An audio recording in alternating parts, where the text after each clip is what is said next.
Shut up and sit down. Pai jornalista. E jornalista esportivo. Mas o meu pai era tão palmeirense que ele teve que largar o jornalismo esportivo, embora tenha criado a placa do gol de placa do Pelé.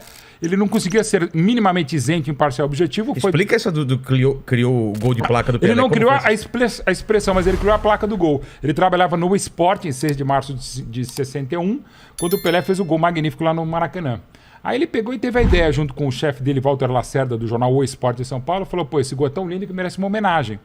Vamos eternizar com uma placa? Vamos. Aí meu pai foi ali na Praça da Sé, pagou, segundo ele, não ressarciram em 60 anos a placa, fez o texto lá e um mês depois, num jogo, se eu não me engano, Santos e Vasco, botaram no Maracanã a placa com no dia, né? 6 de março de 61. Pelé fez o tento mais bonito da história do Maracanã. Então, e aí o que aconteceu? Locutores do Rio, depois de outros golaços do Maracanã, falaram, pô, esse gol é bonito, esse gol também merece placa. E aí surgiu a expressão placa. Gol de placa. E o que é mais legal? Depois, o Pelé sabia, claro, ele recebeu um mês depois no Maracanã a placa. Aí, tipo... aí o pessoal começou a usar a expressão gol de placa. O Pelé sabia que ele tinha ganhado do jornal O Esporte. Só que não foi o meu pai que foi entregar, foi o diretor do jornal, se não me engano, o presidente da Federação Paulista, Mendonça Falcão, também à época. Aí, passado um tempo, meu pai deu uma entrevista para a Veja e lá ele falava sobre o gol de placa. Aí o Pelé leu e falou, poxa, é o João Almeida que fez. Aí uma coisa bem Pelé, cara. Armou com o Aníbal Massaini, que dirigiu o Pelé Eterno, e meu pai estava na Globo ainda, uma reportagem para o Fantástico. O Pelé simplesmente deu uma placa de homenagem ao meu pai. Que é assim, ao autor da placa do gol, uma homenagem do autor do gol de placa. E ele deu em 90. Isso. Cara, é o maior prêmio que a gente tem. Só de falar me arrepia de novo. E por uma felicidade, isso foi em 99. Em 2014, o Pelé lançou o museu dele, Museu Pelé em Santos, e eu sou um dos curadores e o narrador do museu. O quê? Eu também fiz o museu como curador do Museu da Seleção Brasileira, lançado praticamente na mesma época. Palmeirense, olha que honra. Cara, né? e uma honra monstro. Porque o Pelé tá acima de cara, qualquer o Pelé é o coisa, seguinte, cara. me irrita muito qualquer Zé Mané que alguém chega, me dá autógrafo, tirar selfie, o cara passa reto. O Pelé, que é o Pelé, dá autógrafo pra todo mundo. Sério? Mesmo. Quando eu, assim, esta jujuba ou esta bala de goma pede uma selfie com o Pelé e o Pelé tira. Assim, eu falando com os assessores do Pelé há muito tempo, ele perde voo por causa disso. Aliás, o dia que eu conheci o Pelé, lá em 93, eu perguntei, Pelé, é uma pergunta estúpida, você já parou para contar quantos autógrafos, isso em 93, não tinha nem celular, você já deu? Ele falou, tentamos uma semana, perdemos as contas. E o Pelé dá autógrafo assim, ele pergunta a você, como é que você chama, Vilela? Ele amigo. não só escreve Pelé. Eu até brinco com ele, se fosse Garrincha, ele tava perdido. Pra escrever Garrincha. E assim, o Pelé dá autógrafo para todo mundo. Eu tava com o meu caçula Gabriel nesse dia, e o Pelé chegou e falou, como é que você chama, garoto? Ele falou, Gabriel. Ele falou, tira uma selfie comigo. Ele pegou o celular do meu filho e tirou uma selfie. Pô, cara, não é à toa demais. Mas olhando pra trás, Mauro, qual foi o momento mais difícil da sua vida? Ou da sua carreira? Nasci. Nasci não, brincadeira. Não, é com a minha mãe, tadinha. Eu era muito pequeno quando eu nasci. O mais difícil foi o que... É o meu maior furo jornalístico, em 29 de novembro, completo agora 9 anos. É quando eu estava entrevistando o Rogério Ceni na Bandeirantes com o cabeçudo do Milton Neves. O Milton e o Rogério brigando pra cacete. Eu adoro ambos, né? Mas enfim, acontece. Quando meu irmão me liga e falou, morreu. Meu pai, que estava com um AVC no domingo, isso era uma quarta-feira, madrugada de quinta-feira. A gente sabia desde 2 da tarde daquela quarta-feira que era irreversível. Eu resolvi trabalhar para tentar desanuviar. Estava no estúdio da Bandeirantes, não estava no Morumbi. Quando o São Paulo ganhou da Universidade Católica, e depois seria campeão contra o Tigre naquele jogo que não teve, mas teve, né? São Paulo digno campeão na Sul-Americana em 2012. E chegou a notícia que meu pai tinha morrido. Eu falei, putz, e agora? Eu vou passar para o Milton Neves. E meu pai trabalhava na época na rádio, na TV Bandeirantes e também no Band Esportes. Eu falei, não, quer saber, eu estou pleno, estou íntegro. Eu tinha escrito à tarde um texto no blog do Lance e peguei e falei durante 7 minutos e meio que meu pai tinha morrido, né?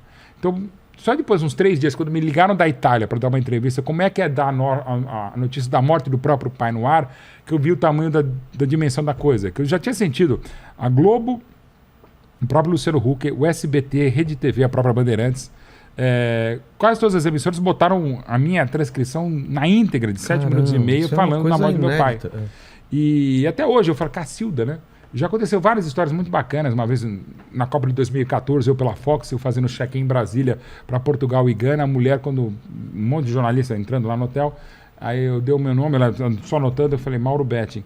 Ela olhou para mim, começou a chorar, e ela pegou e mostrou o celular dela, ela tinha o texto inteiro, que estava no meu blog do Lance, e tinha a gravação, né? Porque ela falou, eu não gosto de futebol, meu marido que gosta, São Paulino, eu estava ouvindo a Rádio Bandeirantes, Mas eu passei a gostar de você por aquilo que você falou do seu pai e tal, não sei o que lá. Então, assim, é o maior momento.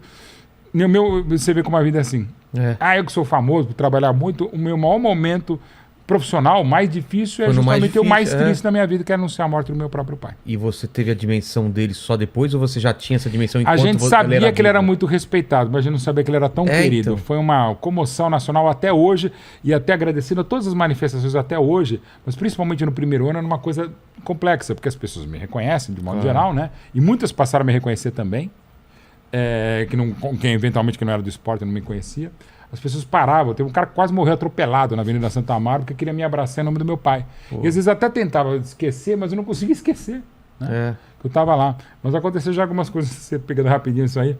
Um dia eu estava saindo num jogo, para não citar, né, se eles estiverem vendo, um abraço pro casal, uma simpatia. Eu estava pegando um avião no jogo de seleção brasileira, conversando com 2 mineiros ali na frente, chegou um casal. Ô, mulher, olha quem tá aqui. A mulher olhou, não sabia quem era, né? Pô, é o Mauro. Ela, né?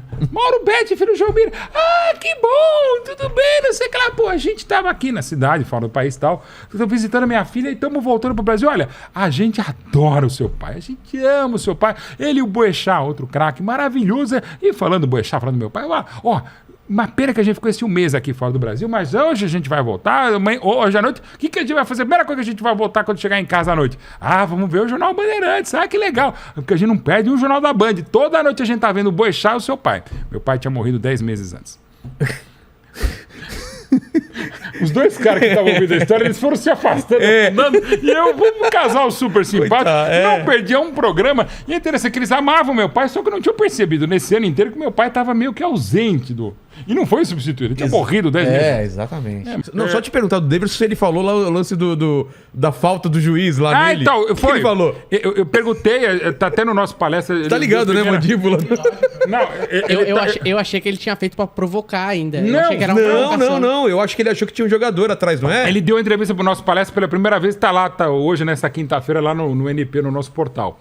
Ele falou, eu falei, Davidson, a última pergunta, né? O que aconteceu naquela hora? Você não, como é que você simula uma falta de juiz? Ele falou, eu não achei que era juiz, eu achei que era o Arão ou o Mateuzinho. Aí eu me joguei como sempre. Aí quando veio, eu virei para o árbitro chegou me dando bronca, eu falei, eu fui empurrado pelo Mateuzinho ou pelo Arão. Ele falou, não. Quem te empurrou fui eu. Ele falou, então você tem que dar cartão pra você mesmo. Ele falou isso? Falou. Aí o Chico começou a rir, né?